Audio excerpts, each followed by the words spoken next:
नमस्कार, मेरा नाम है यशदीप और आपका क्राइम कहानी चैनल पर एक बार फिर से स्वागत है। आज की कहानी जेसिका लाल हत्याकांड पर आधारित है। यह हत्याकांड आपको सोचने पर मजबूर कर देगी कि कैसे रुतबे और पैसे वाले लोगों के सामने हमारा कानून, हमारी न्याय व्यवस्था असहज, असहाय और बेबस महसूस करने लगती हैं। 5 जनवरी 1965 को जन्मी जेसिका लाल दिल्ली की एक मॉडल थीं। मॉडलिंग के साथ साथ वो फिल्मों में भी काम ढूंढ रही थीं। मॉडलिंग के ही क्षेत्र में जेसिका की मुलाकात मालिनी रमानी से हुई। मालिनी रमानी एक बड़े घर की बेटी थी। मालिनी की मां बीना रमानी का दिल्ली के हाई क्लास सोसाइटी में उठना बैठना होता था। इस हाई क्लास सोसाइटी में कई दिग्गज नेता, पुलिस अधिकारी, फिल्म जगत की जानी मानी हस्तियां, उद्योगपति और व्यवसायी शामिल होते थे। बीना रमानी के पास ब्रिटिश नागरिकता भी थी। वहीं मालिनी के पिता जॉर्ज मेलहॉट कनाडा से थे। मालिनी की मां बीना रमानी का मेहरौली की कुतुब कॉलोनी हवेली के अंदर एक रेस्टोरेंट था, टेमरेंट कोर्ट रेस्टोरेंट। उस रेस्टोरेंट की खासियत थी कि वहां से कुतुब मीनार दिखा करता था और उस रेस्टोरेंट में केवल हाई क्लास लोग ही जा सकते थे। आम लोगों की वहां कोई जगह नहीं थी। उस रेस्टोरेंट में एक खास दिन होता था, थर्सडे स्पेशल नाइट। और यही खास दिन 29 अप्रैल 1999 को इतना खास हो गया कि ये तारीख इतिहास के काले अध्याय में दर्ज हो गई। 29 अप्रैल 1999 को बृहस्पतिवार था। मालिनी के पिता जॉर्ज मेलहॉट 6 महीनों के लिए कनाडा जा रहे थे और इसीलिए 29 अप्रैल के थर्सडे स्पेशल नाइट को बीना रमानी की तरफ से एक फेयरवेल पार्टी रखी गई थी। उस पार्टी में कई नामचीन और रईस लोग पधारने वाले थे और उनकी खिदमत के लिए उस रेस्टोरेंट में कई मॉडल्स को बुलाया गया था। हॉलीवुड एक्टर स्टीवन सीगल भी उस पार्टी में शामिल होने वाले थे और वो पार्टी के मुख्य मेहमान भी थे। उन मॉडल्स का काम था उन नामचीन और रईस मेहमानों को शराब परोसना, यानी बारटेंडिंग करना। इन्हीं मॉडल्स में से एक थी जेसिका लाल। जेसिका लाल और शायन मुंशी उस रात टेमरेंट कोर्ट रेस्टोरेंट में बारटेंडिंग का काम कर रहे थे। शायन मुंशी भी जेसिका लाल की तरह ही फिल्म इंडस्ट्री में काम पाने के लिए स्ट्रगल कर रहा था और साथ में मॉडलिंग भी कर रहा था। रात 8 बजे से जेसिका लाल और शायन मुंशी पार्टी में आए मेहमानों को बार में शराब परोसने लगे। ये बार रेस्टोरेंट के अंदर ही बनाया गया था। इस बार को एक नाम भी दिया गया था। नाम था वंस अपॉन ए टाइम। हालांकि टेमरेंट कोर्ट रेस्टोरेंट में शराब परोसना पूरी तरह से इलीगल था, क्योंकि टेमरेंट कोर्ट रेस्टोरेंट की मालकिन बीना रमानी के पास लोगों को शराब पिलाने का लाइसेंस नहीं था। फिर भी वहां ये हो रहा था, और ये कैसे हो रहा था? तो सिर्फ पैसे और रुतबे के दम पर हो रहा था। कहा यह भी जाता है कि इस पार्टी में दिल्ली पुलिस के एक बड़े अधिकारी भी शामिल थे, पर वो बहुत पहले ही पार्टी से घर के लिए निकल गए थे। खैर, उस रात थर्सडे स्पेशल नाइट अपने पूरे शबाब पर था। लोग गानों पर थिरक रहे थे, शराब पी रहे थे और पार्टी एंजॉय कर रहे थे।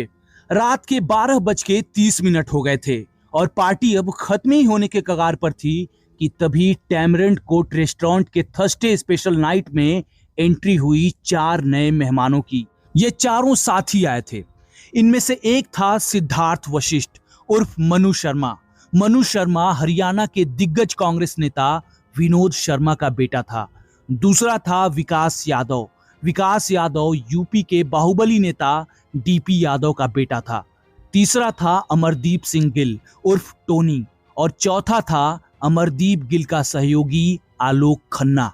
मनु शर्मा को 29 अप्रैल की रात को अपनी मां के साथ चंडीगढ़ निकलना था, पर वो चंडीगढ़ न जाके दिल्ली में ही रुक गया। वो रात 10 बजे अमरदीप सिंह गिल के फ्रेंड्स कॉलोनी स्थित घर पहुंच गया।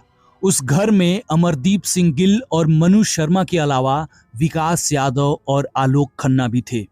चारों ने वहां शराब पी और फिर 2 अलग अलग कारों में मेहरौली के टेमरेंट कोर्ट रेस्टोरेंट पहुंच गए। मनु शर्मा पहले भी उस रेस्टोरेंट के थर्सडे स्पेशल नाइट में जा चुका था और उस बार भी वहां जाने का आइडिया उसी का था। मनु शर्मा अपने दोस्तों के साथ बार में पहुंचा, जहां जेसिका और शायन मुंशी बारटेंडिंग कर रहे थे। वहां पहुंचकर मनु शर्मा ने शराब मांगी, पर मेहमानों की ज्यादा तादाद की वजह से उस रात शराब बिल्कुल खत्म हो चुकी थी। जेसिका ने मनु शर्मा से कहा कि शराब खत्म हो चुकी है। मनु शर्मा ने अपनी जेब से 1000 का नोट निकाला और उसे जेसिका की ओर बढ़ाते हुए कहा कि 1000 रुपए पकड़ो और हमें शराब पिलाओ। पर जेसिका ने उसे मना करते हुए दोबारा कहा कि सर, शराब खत्म हो चुकी है। अब एक कद्दावर नेता का बेटा होने का क्या फायदा जब उसे एक लड़की शराब देने से मना कर दे। एक तो मनु शर्मा पहले से ही नशे में था और दूसरा, दोस्तों के सामने एक लड़की शराब ना देकर उसकी बेइज्जती कर रही थी। उसने गुस्से में आकर .22 बोर की अपनी रिवॉल्वर निकाल ली और जेसिका को डराने के लिए ऊपर छत की ओर रिवॉल्वर चला दी। उसने जेसिका से एक बार फिर से शराब मांगी, पर जेसिका ने एक बार फिर से मना कर दिया। इस बार मनु शर्मा ने रिवॉल्वर को जेसिका की ओर तान के फायर कर दिया। गोली जेसिका के सिर में जाकर लगी, जिससे जेसिका नीचे गिर पड़ी।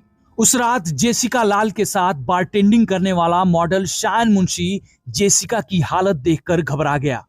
वो शोर मचाते हुए बार से बाहर भागा। रेस्टोरेंट में अचानक शोरगुल शुरू हो गया।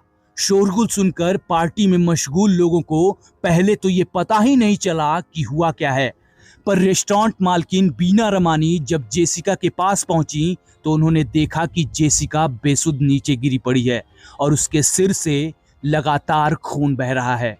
वहीं उन्होंने मनु शर्मा के हाथ में रिवॉल्वर भी देखी।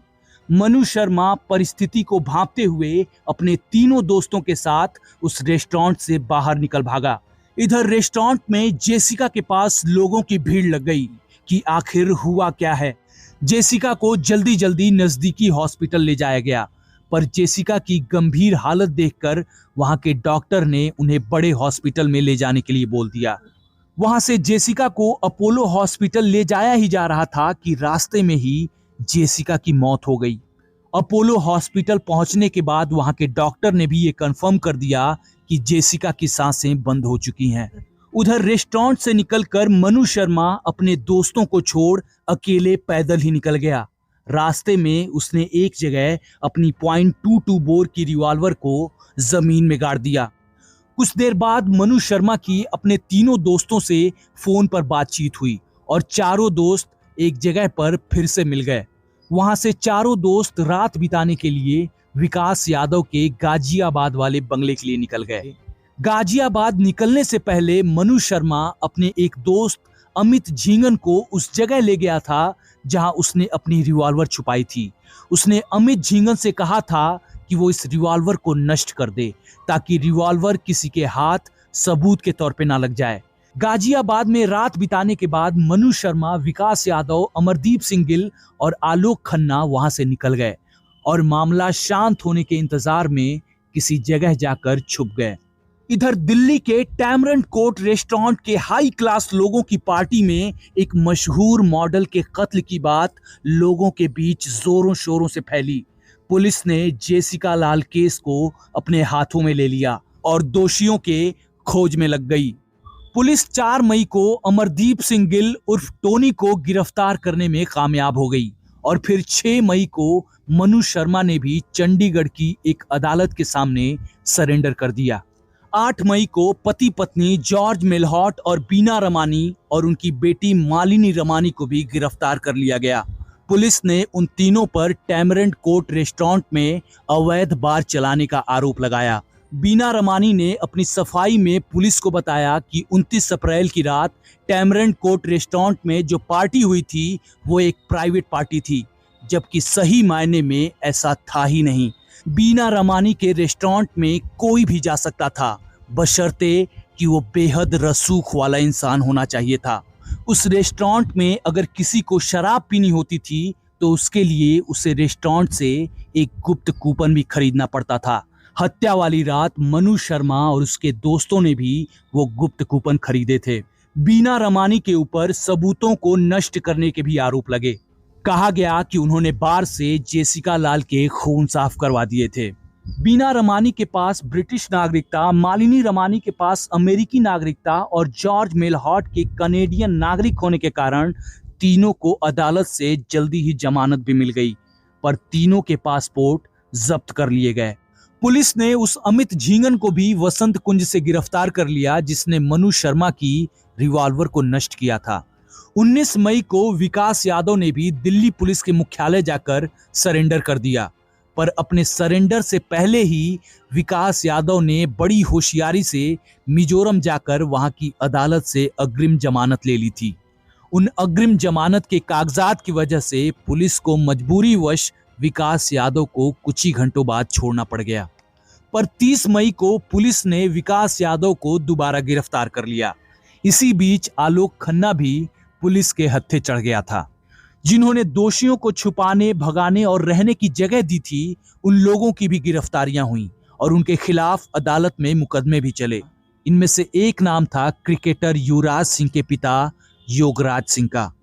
3 अगस्त 1999 को दिल्ली पुलिस ने अपनी चार्जशीट दाखिल की। 6 साल तक कोर्ट में मुकदमा चलता रहा और अंततः 21 फरवरी 2006 को जेसिका लाल हत्याकांड मामले पर दिल्ली के निचली अदालत ने अपना फैसला सुनाया। सभी दोषियों को बरी कर दिया गया, जबकि मनु शर्मा के खिलाफ 302 का मुकदमा दर्ज किया गया था और बाकियों के खिलाफ सबूत मिटाने, साथ देने और दोषियों को रहने की जगह देने के आरोप लगे थे। फिर भी अदालत ने सारे दोषियों को रिहा कर दिया। अदालत के इस फैसले के बाद अखबार में एक खबर छपी, नो वन किल्ड जेसिका। सबके मन में यह सवाल था कि आखिर जेसिका को मारा किसने? सब कुछ इतना साफ होते हुए भी दोषी आजाद कैसे हो गए? इसका कारण भी सबको पता था, पैसा, पुलिस और रसूखदारों की मिली भगत। 29-30 अप्रैल 1999 की दरमियानी रात रेस्टोरेंट के अंदर 100 लोग मौजूद थे और उनमें से कईयों ने अपने बयान में जेसिका के मर्डर का दोषी मनु शर्मा को माना, पर कोर्ट में जाते ही वो पलट गए। यहां तक कि जेसिका के साथ बारटेंडिंग करने वाला शायन मुंशी भी अपने बयान से मुकर गया। उसने पुलिस को लिखित में बयान दिया था कि मनु शर्मा ने उस रात 2 बार गोली चलाई। पहली गोली छत की तरफ चलाई और दूसरी गोली जेसिका पर चलाई। उसने बयान में यह भी बताया था कि मनु शर्मा ने ही जेसिका लाल की हत्या की है। उस लिखित बयान पर शायन मुंशी ने अपने हस्ताक्षर भी किए। शायन मुंशी जब कोर्ट में गया तब वो वहां एक अलग ही राग अलापने लगा। कोर्ट में सुनवाई के दौरान शायन मुंशी ने कहा कि उस रात बार में मनु शर्मा ने केवल एक ही बार गोली चलाई थी, वो भी छत की ओर। उसने कोर्ट में कहा कि जेसिका लाल पर गोली किसी और ने चलाई थी। उसने जेसिका लाल पर गोली चलाने वाले उस काल्पनिक इंसान का गोलमोल तरीके से हुलिया भी बताया। उससे जब उसके हस्ताक्षर किए लिखित बयान के बारे में पूछा गया तो उसने कोर्ट में दावा किया कि उसे हिंदी आती ही नहीं है और उसे पता ही नहीं था कि पुलिस उससे किस बयान पर हस्ताक्षर करवा रही है। शायन मुंशी ने 2 बंदूकों वाली कहानी को जन्म दे दिया और फॉरेंसिक रिपोर्ट ने यह सिद्ध भी कर दिया कि हाँ, उस रात 2 अलग अलग बंदूकों से गोलियां चली थीं। मतलब फॉरेंसिक रिपोर्ट भी रिश्वत के दम पर तैयार की गई थी। पुलिस को वो बंदूक कभी नहीं मिल पाई जिससे जेसिका लाल की हत्या हुई थी। कोर्ट में सारे गवाह भी पलट गए। ऐसे में कोर्ट को दोषियों को बरी करना पड़ा। बकायदा निचली अदालत ने दिल्ली पुलिस की जांच पर सवाल उठाते हुए कहा कि दिल्ली पुलिस ने जेसिका लाल केस की जांच में ईमानदारी नहीं दिखाई और उसने दोषियों के हित में काम किया, उन्हें बचाने का काम किया। उस समय के दिल्ली पुलिस कमिश्नर को मीडिया के सामने इस बात पर सफाई देनी पड़ गई। उन्होंने मीडिया से कहा कि दोषी कोई भी हो, उसे बख्शा नहीं जाएगा। दिल्ली पुलिस ने मार्च 2006 में निचली अदालत के फैसले के खिलाफ हाई कोर्ट में याचिका दायर कर दी। पूरा देश जान चुका था कि दोषी केवल बड़े बाप की औलाद होने की वजह से आजाद हो गए थे। जेसिका लाल की बहन सबरीना लाल ने निचली अदालत के इस फैसले के खिलाफ अपनी कड़ी प्रतिक्रिया दी। अपनी बहन को न्याय दिलाने के लिए सबरीना लाल ने कभी हार नहीं मानी। वो अपनी बहन को न्याय दिलाने के लिए अकेले खड़ी रहीं, रसूखदारों से लड़ती रहीं। देश की जनता और मीडिया ने इस लड़ाई में उनका भरपूर साथ दिया। किसी की सरेआम हत्या करके भी आजाद घूमने वालों को देख के लोगों का गुस्सा फट पड़ा। पूरा देश सिस्टम के विरोध में सड़कों पर आ गया। जेसिका लाल को न्याय दिलाने के लिए कैंडल मार्च होने लगे। इसी कैंडल मार्च ने सालों से न्याय तलाश रही प्रियदर्शनी मट्टू मर्डर केस में भी एक नई जान फूंक दी। उस समय की मीडिया ने जेसिका लाल केस में जबरदस्त काम किया।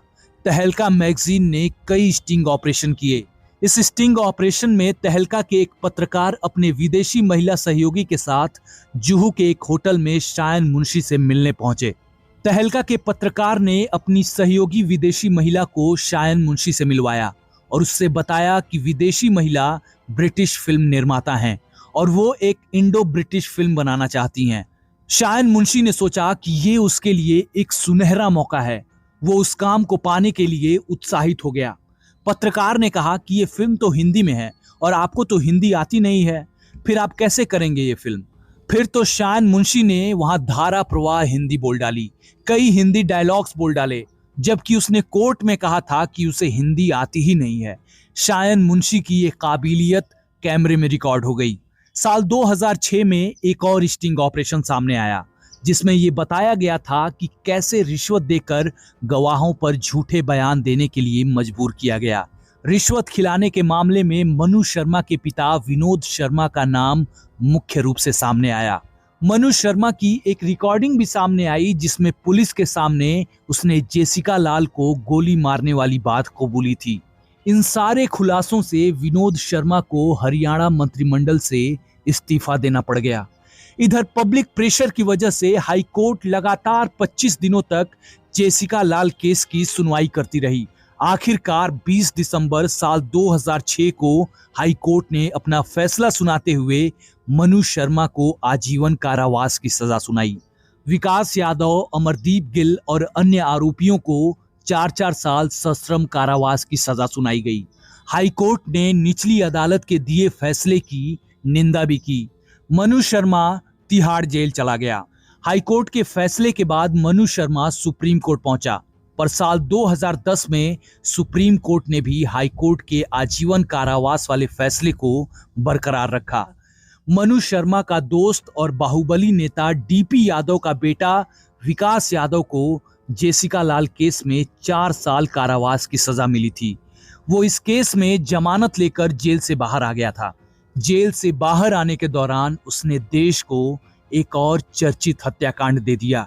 उस चर्चित हत्याकांड का नाम था नीतीश कटारा हत्याकांड। एक अपराधी को बाहर छोड़ने का क्या अंजाम होता है, ये नीतीश कटारा हत्याकांड ने बता दिया था। इस हत्याकांड में विकास यादव को आजीवन कारावास की सजा सुनाई गई। उधर मनु शर्मा को भी आजीवन कारावास में पेरोल की सुविधा मिलती रही। वो पेरोल पर करीब 10 बार जेल से बाहर निकला। यहां तक कि वो जेल के अंदर भी सुख सुविधाओं का लाभ उठाता रहा। साल 2017 में जेल में मनु शर्मा के अच्छे व्यवहार और बर्ताव को देखते हुए उसे ओपन जेल में शिफ्ट कर दिया गया। ओपन जेल का मतलब होता है कि अपराधी सुबह 8 बजे से लेकर शाम 6 बजे तक जेल से बाहर रह सकता है, यानी उसे केवल शाम 6 बजे से सुबह 8 बजे तक ही जेल में बिताने होंगे। जेसिका लाल को न्याय दिलाने वाली बहन सबरीना लाल ने साल 2018 में कहा कि अगर मनु शर्मा को जेल से रिहा किया जाता है तो उन्हें कोई आपत्ति नहीं होगी। उन्होंने कहा कि वो मनु शर्मा को माफ कर चुकी हैं और उनकी मां ने भी उसे माफ कर दिया होता अगर वो एक बार उनके पास माफी मांगने गया होता तो। मनु शर्मा को जेल में अच्छे बर्ताव के चलते साल 2020 में तिहाड़ जेल से रिहा कर दिया गया। मनु शर्मा अब आजाद है।